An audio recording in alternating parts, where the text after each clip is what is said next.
والله العظيم الناس خايفه تفضي حبر. بص الورقه، السطر في اول الورقه عامل كده.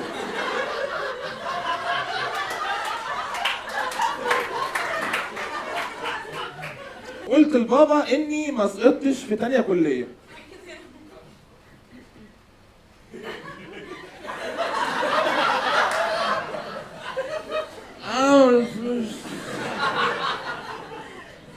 انا هفهمك، انا في كليه تربيه موسيقيه قسم فويس.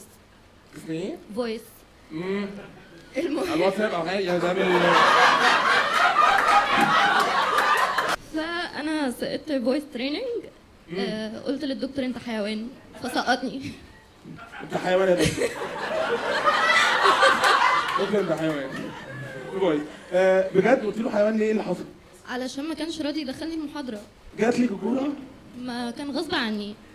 بجد هي جت كده وانا ما عرفتش اعمل ايه. يعني بصيت له بعد ما قال لي ايه، قلت له انا اسفه يا دكتور طبعا. راح وجه يعني. ايه راح وجه يا ابويا؟ دكتور اقلع البليزر وتعالى لي. انت مرتبطه؟ عشان كده يعني ما بيتكلمش. ما بيتكلمش، عمال بياكل كده.